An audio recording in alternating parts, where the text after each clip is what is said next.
you forgot you don't want to deal in reality.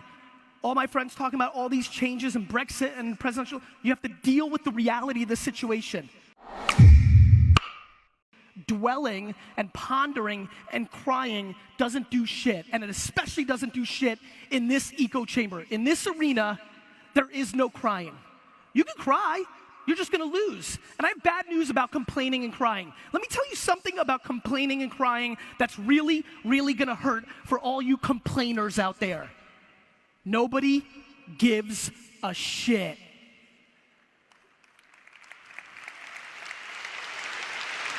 And let me give you a preview who gives a shit.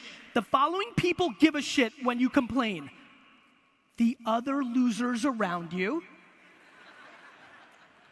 your sick, broken parent that secretly wants to hold you down so that you're not more successful than them. And let me remind you one more time, the other fucking losers around you. So, here we are, heading into 2017. People are asking all sorts of questions. We still clearly are close, or it has to happen sooner than later, economic crush. Many people here, rich on paper. Go talk to a lot of 40 to 50-year-olds that were rich on paper during Web 1.0 back in 99, 2000, 2001.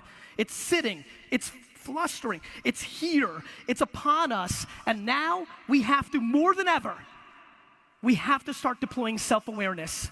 If you leave here and start your process of really knowing what makes you happy, of who are you really, if you could stop chipping away the voices from the outside, if you can start figuring out what you're scared of, if you want to actually do something, even in the light of the picture that I'm painting right now, who are you scared to fail in front of?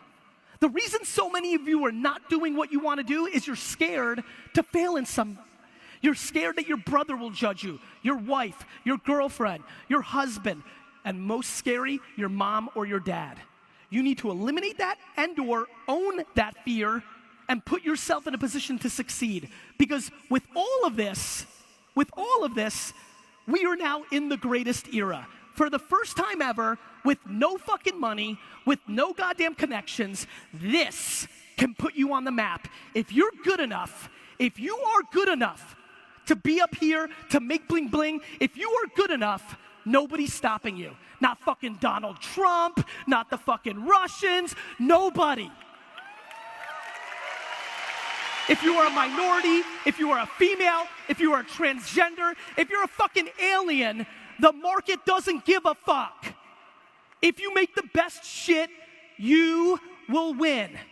Do you know how sucky it was to be a nerd 20 years ago? But now the market is rewarding fucking nerds, and now they're rock stars. Clap it up if you're a fucking nerd.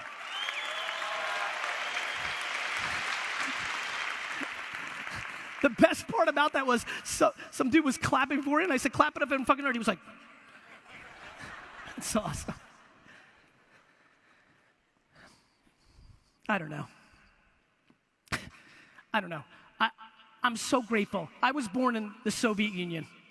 Both of my grandfathers spent 10 years in jail for being Jewish, right? Like, more people in America died last year because a coconut fell off a tree and hit him in the head than from terrorism. I'm just gonna say that one more time. Yeah, true. Funny thing about data, it doesn't fucking lie. More Americans died last year because a coconut fell from a tree, hit them on the head, they died, than terrorism. As somebody who aspires to be one of the great brander and marketers of his generation, I refuse for hate and horseshit and negativity to outmarket me. I will sit here today. I will sit here on the slides on every one of those platforms when they put it up. I hope they do. Follow me back there. You told me you would. Thank you very much. On stage, on those platforms, every day, 24/7, 365, I will remind you that life is phenomenal, that nobody gives a shit, so the government or your mommy's not gonna help you. You've gotta do it, own your shit, but it's never been better. we've got a bigger chance than ever. We can do our thing. And so I flew from London. I just flew in. I barely fucking made it to this talk. All the fucking guards here are fucking gangsters. Right? Fuck those guards. I barely made it here. And I don't know, I've got some other talk now for 45 minutes about marketing on another stage, and then I'm flying home. And the only reason I wanted to be here, the only reason I wanted to be in Lisbon for 4 hours today is because I knew there was a lot of you, I knew there was a lot of youngsters, and we are choosing what to listen to on social media now. So we're going into what we want to hear. And a lot of people need to hear one of two things today, which is, this is the greatest era to ever be alive and be an entrepreneur or executive if you want it. And stop complaining and dwelling, because nobody gives a fuck. Thank you.